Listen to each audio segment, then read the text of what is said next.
Good day everyone.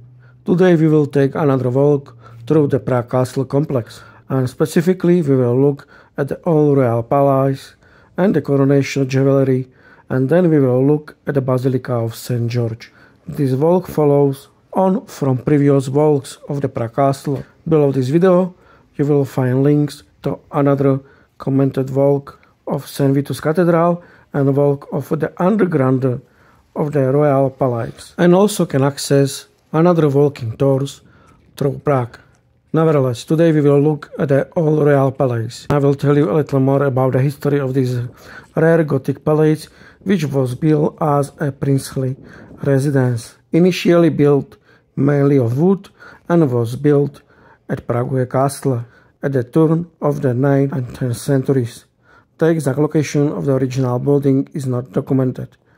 In the 12th century, Prince Sobieslav had a stone Roman princely palace built next to the newly built castle wall. The remains have been preserved in the underground to this day, and on the eastern side of the palace was the chapel of All Saints, consecrated in 1185. The original Romanic palace with stone fortifications and a series of massive towers was built in the years 1135 to 1185 by Sobieslav I, and now forms an underground, which you can see with the exhibition in the link below video. Under the Przemysl Otakar II, around 1252, it was expanded and rebuilt in Gothic style, with walls that followed the fortifications of the newly founded lesser town. In 1303, the palace was destroyed by fire and was very expensively restored in the first half of the 14th century by the Czech king and emperor Charles IV. He enlarged the Romanic building, and this Gothic palace was created with a vaulted representative space and a strip of arcades on the northern side. At this time, construction began to increase in height. A large Gothic two-story palace of the French type was built with 2 halls and a bay window chapel of St. Mary, in the place where the Vladislav Hall is today. On the eastern side, the chapel of All Saints by Petr Palež was built. During the reign of his son, Wenceslas IV, 2 perpendicular wings were built and the chapel of All Saints was rebuilt. From the observation gallery at the southern wall of the Vladislav Hall, a beautiful view of the Prague Castle gardens and Prague opens. I trust that you know and realize that how much effort I have to put in to make such videos which I'm doing, which are very demanding on time and resources.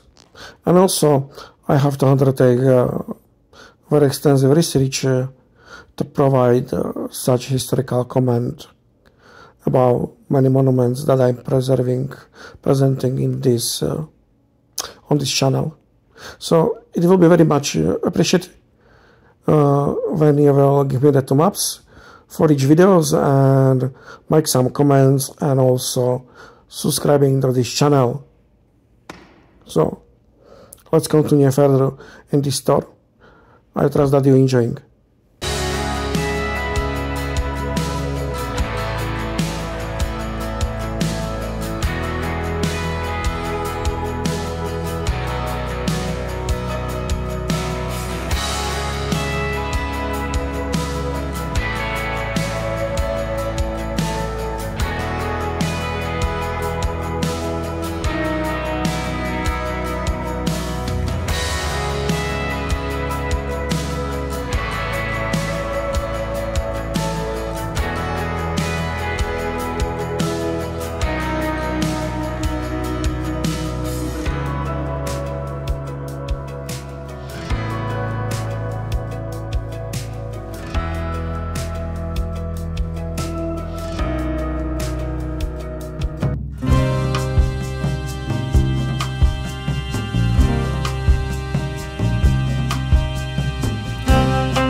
The palace was abandoned for 80 years of the turbulent 15th century. After 1483, King Vladislav Jagellon returned to Prague castle and began the last major reconstruction of the palace. The hall was rebuilt by the architect Benedict Reed of Priesting in the years 1493 to 1502. The hall is vaulted with a ribbed vault, lead to pillars deeply fixed in the tower floors. The windows already represent a new Renaissance style and are probably the work of one of the Hungarian glassworks. The costly reconstruction of the palace was financed from the revenue of the Hora silver mines. The architect Benedict Reed combined the art of late Gothic with elements of the emerging Renaissance style. The perpendicular palace wing, named after Vladislav's son Louis, is also the work of Reed. Along with the new fortifications, defensive towers were built on the northern side: Powder Tower, New White Tower, and Daliborka. The architect of the fortifications, Benedict Reed, also rebuilt and expanded the royal palace. The magnificent Vladislav Hall was the largest secular vaulted hall in Europe at the time. Its large windows are considered one of the first manifestations of the Renaissance style in Bohemia in Czech Republic, with its impressive dimension: 62 meters long, 16 meters wide, and 30 meters high. The Vladislav Hall is the largest secular vaulted hall in Europe at the time. After the Habsburg ascended to the Czech throne, the halls of the royal palace were used for coronation ceremonies and assemblies as meeting halls, offices, and depositories. New living quarters were built west of the palace, in the southern part of the castle grounds. After catastrophic fire in 1541, the Chamber of Deputies and the Church of All Saints were rebuilt. Coronation banquets, assembly sessions, knightly tournaments, and other important events were held in the Vladislav Hall. Under Rudolf II, the hall was a venue for social events, and even markets for luxury goods and art objects were held there. The Vladislav Hall is adjacent to the Chamber of Deputies, whose interior design approximates the way the Chamber of Deputies functioned after 1627, and the Church of All Saints. The Chamber of Deputies was part of the Palace of Charles IV. It was rebuilt at the same time as the Vladislav Hall by Benedict Reed around 1500. This chamber hall was badly damaged in fire in 1541. Only turret walls remain because the wall collapsed. After a temporary wooden ceiling, it was vaulted again in 1559 to 1563 by Boniface Wolmuth. Since its founding, the Chamber of Deputies has served the highest body of the medieval justice, the provincial court, whose activities also include the management of the so-called provincial boards, an institution that was specific to the Czech Republic. The Chamber of Deputies also served for estate tributes and chamber meetings. The 19th century furniture is a reminiscent of the session that took place here. The king sat on the throne and the archbishop to his right, and behind them were benches for praetors, the highest provincial official, and benches for the nobility and knights. The collection of Czech crown jewels consists of the St. Wenceslas crown with a cap, cushion, and case, the royal orb with a case, the royal scepter with case, and the coronation robe, a golden reliquary cross, known as the Coronation Cross, and the ceremonial coronation swords, known as the St. Wenceslas Cross, are usually exhibited together with the coronation jewels. The original of the crown, sceptre, and the orb are permanently stored in the crown chamber in St. Vitus Cathedral. The robe is kept in a special air-conditioned depository in the collection of the Prague Castle. we are looking at the necklaces of the crown jewels, which are exhibited in the chamber of the old.royal.palace. The royal scepter is made of gold of the same purity as the apple, is 67 cm long and weighs about 1 kilo. In the set of the Czech crown jewels, it replaced the scepter from the time of Charles IV. It is decorated with 4 sapphires, 5 spinels, and 62 pearls. It consists of the several differently shaped parts connected by the rings, highlighted by a row of the pearls at the handle. The St. Wenceslas crown is a jewel made of high purity gold, 21 to 22 carats, decorated with precious stones and pearls. It is the oldest in the coronation set. It weighs almost 2.5 kilograms, including the cross. It is 19 centimeters high. Its diameter is also 90 centimeters, and each of the 4 parts of the tiara measures 4.5 centimeters. For his coronation in 1347, Charles IV had it made, then dedicated it to the first patron saint of the country, St. Wenceslas, and left it as a state crown for the coronation of the other Czech kings. These his successors on the Czech throne. However, perhaps until the end of their life, 1378, he had it modified and supplemented with rarest precious stones that he managed to obtain, and so the crown developed into the final current form. Its shape follows on form of previous crowns of the Przemysl and the kings of France. It has the form of the tiara of 4 parts, each of which culminate in a large lily. The parts are connected in the top of the 2 arcs, on which are ornaments of an older piece of jewelry, tiara or belt are attached. At the top of the crown, where the arc intersect, is a golden cross with a sapphire camel and gemstone decorated with engraving. The crown has a total of 19 sapphires, 44 spinels, 1 rubin, 30 emeralds, and 20 pearls. The royal orb is made of high purity gold, 18 carats, weighed about 780 grams, and is 22 centimeters high.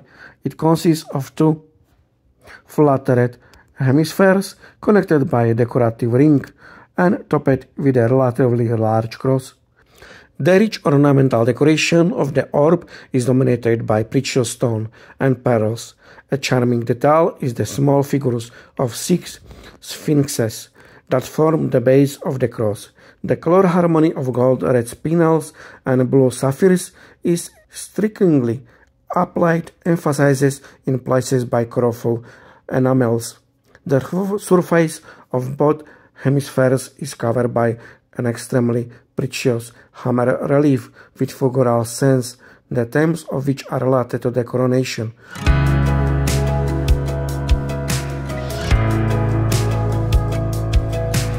In the chamber under the window is a gallery for representatives of the royal cities, whose representatives stood during the session. Portraits of members of the Habsburg dynasty hung on the walls of the Chamber of Deputies. Today the Chamber of Deputies is used for the signing of the presidential oath during the election of the president and for ceremonial parliamentary sessions.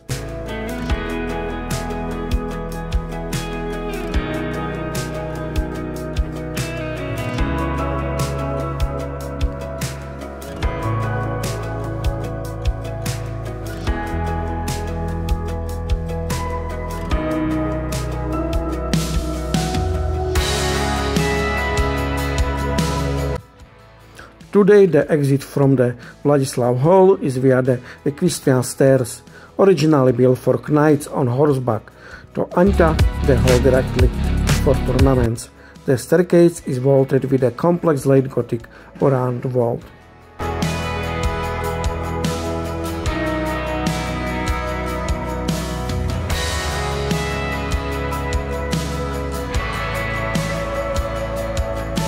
And now we are going to explore the Basilica of St. George. Was built as the second church of Prague Castle. Only the foundation of the original building, founded around 920 by Prince Vratislav I, have survived. When the monastery was founded in 1973, the church was expanded and rebuilt. The church was not consecrated until 1925 on the occasion of the transfer of the remains of Saint Ludmila of Tetin. The mission of Boleslav I, the younger daughter, to Rome was completed in 1973 with the establishment of the Prague bishop at the nearby rotunda of St. Vitus. A Benedictine monastery was founded near the Basilica. Mlady's brother, Prince Boleslav II, who was buried here, was venerated as the founder of the monastery. The church and monastery burned down during the siege of Prague by Konrad of Znojmo in 1142 and were rebuilt by the second founder of the monastery, Abbess Berta. Further renovation took place during the Przemysl dynasty under Abbess Agnes, who had the chapel of St. Ludmila south of the chancel of the Basilica. The present Romanic appearance of this basilica, the church with the main apse and two towers, comes from the reconstruction after the devastating fire in 1142. In the first half of the 13th century, the chapel of St. Ludmila and the entrance portico on the western side were added. The early Baroque period added the current distinctive facade, and the entire monastery was also rebuilt. In the 14th century, the basilica and monastery underwent a Gothic reconstruction, which was probably related to the order of the bronze statue of St. George. At the beginning of the 18th century, the architect Kanka added the Baroque chapel of St. John of Nepomuk to the church. After the devastating stay of the army in the monastery, at the end of the 18th century, the church was restored in 1887 to 1908, according to the design of Macha, who tried to return to its Romanic appearance. The monastery was also reconstructed in 1969 to 75. The interior of the basilica is Romanic, austere and monumental. In the main nave are the tombstones of the members of the Przemysl prince family, including the father of St. Wenceslas, Prince Vratislav I, with the exception of the facade and some elements of the interior. The church has retained its Romanic character, given by the reconstruction after the fire of Prague Castle after 1142. The church itself is a three-nave basilica, with two towers located significantly to the east, at the end of the both side naves, where the square chancel begins, and the inner apse. Below the chancel is a three-nave crypt. The northern, more subtle tower is called Eva, while the southern, more massive one is called Adam. It rises above the attached chapel with a small vestibule and apse. The basic arrangement of the three naves with narrow side naves probably has the origin in the 10th century, according to research based on the archaeological survey of First Borkowski. The mansardy of the apses, parts of the nave, and the slightly younger extension of the under the tower chapel, intended for the remains of the St. Ludmila, should be formed the time of Vratislav. The mansardy of the three nave up the cruciform in the west could then be formed of the 10th century, from the reconstruction after the founding of the monastery. A more recent revised archaeological survey leans towards the older conclusion.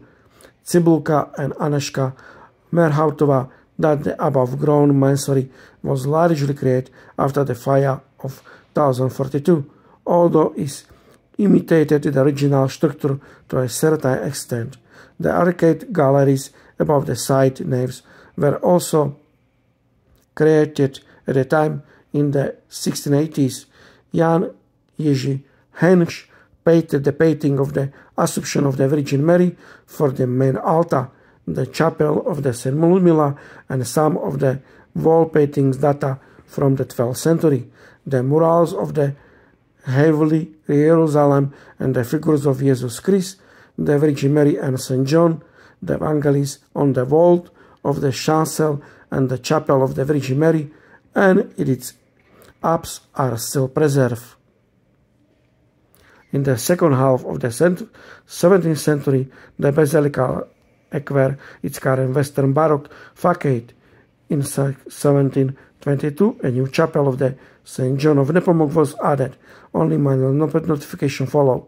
During the renovation of 1887 to 1908, the medieval appearance of the interior was puristically restored and most of the later elements were removed.